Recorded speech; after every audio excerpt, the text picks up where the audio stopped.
Hi there, this is Quills, and welcome to Quills and Pages. And today I will be reviewing a book, Fallen Virtues, written by Taylor Demo.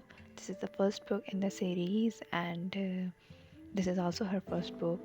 She's an Australian author, and I cannot still find the name of the series, but it is the first book, and so let's talk about it. So let's let's start with the blurb. Should I read the blurb? Let's read it. So, this is the blurb. Their gods abandoned them. 5,000 years after the divine had disappeared, dreams no longer exist in the war torn continent of Riveria. Or so Elora Osirine thought.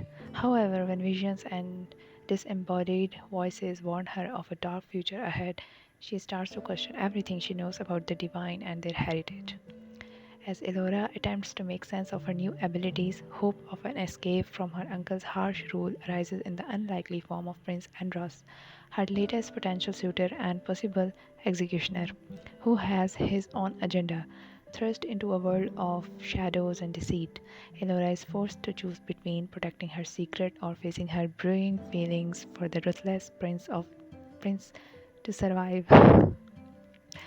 As Andros seeks to gain Elora's trust to uncover who is tearing apart the veil between Helheim and the mortal world, he discovers there is more to Elora than meets the eye.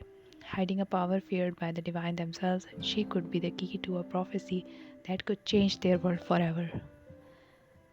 Isn't it amazing? So, the genre of this book is fantasy with romantic elements, but I will say that it is more strongly inclined towards the high stake fantasy plot, and I will put it in the category of high fantasy. And it was very easy to read. Their characters were very amazing. So, the tropes of this book are revolves around the rebellions, plot twists, secret identities, forced proximity, and enemies to lovers, sinister evil forces. Then there are different worlds and dimensions. There are also murder mysteries. Their female main character, Elora, she has lost all her family, and there is a potential love triangle, and it is a slow burn.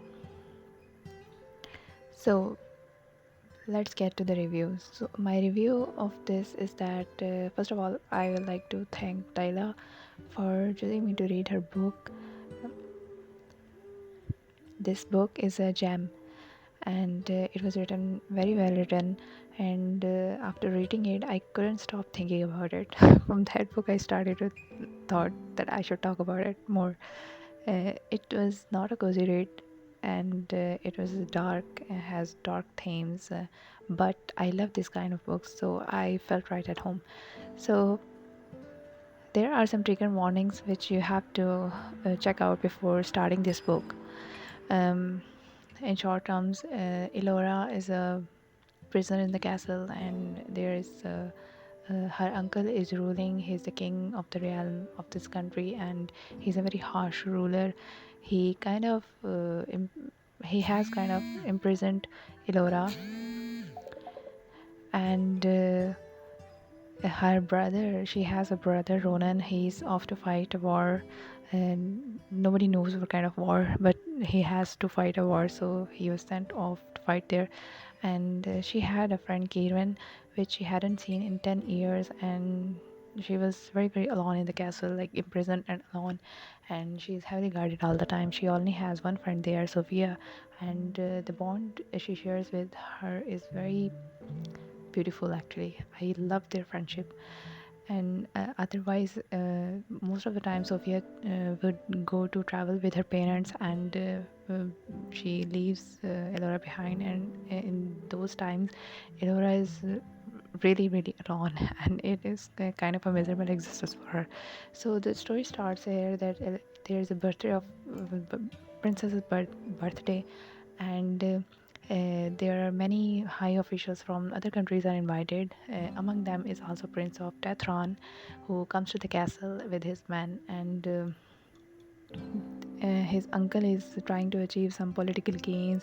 He's kind of giving a lot of times he gave off like King of Edodlan vibes. Like he has only one goal. He wants to just conquer and conquer all of the states, all of the countries around him. He just want to rule over them. So uh, in those moments, in those scenes, it was giving major Throne of Glass kind of vibes. So there are also evil things happening in the castle, and which cannot be explained. And it was also the similar to that vibe. So that's why I loved it more, because first book of Throne of Glass is like really really good. After that, it was went downhill, but it is my opinion, my personal opinion. But I love the first book, and this book is similar to that kind of vibe.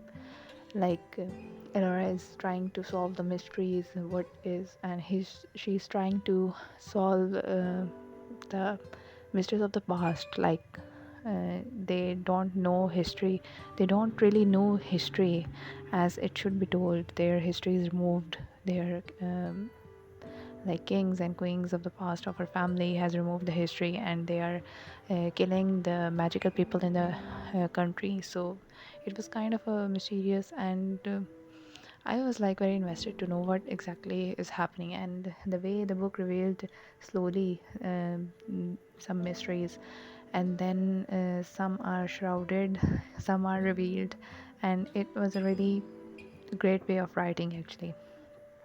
So there's also a love triangle in this book. Well, I do love triangle. This love triangle is also very good. It was like one is her friend and one is like her enemy and potential suitor, and it was more not. It was not. The story is not heavily inclined toward the love triangle, but it was there. It was more. The story is more inclined toward the solving the past mystery and the power Elora holds and these kind of things. So on the whole, this book is really great. Like all the interesting elements I would love in a book, like magical books, swords, dreams, and mysterious history of the divines and the strange beautiful powers. And I was most of the scene I was holding my breath while reading the book, like I have to remember this, I have to remember this. It was really really great, and I would highly recommend this book. And I have given this book 5 stars. Its plot is the romance, the characters, the pacing, the mystery, banter, ending, and everything is 5 stars. The book cover is also very beautiful. Actually, it is also 5 star for me. So there are some parts that I really really loved, like the way Dante, he's also another character who is a best friend and right hand man of Prince of Datron, and Dante and the whole crew were arguing over leashing the book, and it was very hilarious. Like it's not a book, but a very annoying child. They have to control, and this was the best part. There were very similar parts like that in the whole book. Like I love this those little scenes and those little banters. So and another thing, I noticed that everything was temporary, but Elora running through the castle, getting away from guards, and she's while she's slipping and skidding, it was like wholesome scene, and it's like her habit, and she used to do it often, and it was really really great to actually it enhanced the character of Elora as a princess who is imprisoned, and this is the kind of fun she can have in the castle. So the artwork is also included at the end of the book, which was very very beautiful. And Kaden and Elora's first scene was very very great. It was very well written. It was amazing, and their dialogues were, I love it. I loved it.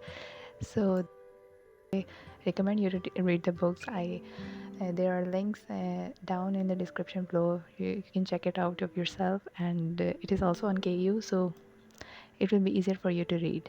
So I will suggest you to read, and happy reading.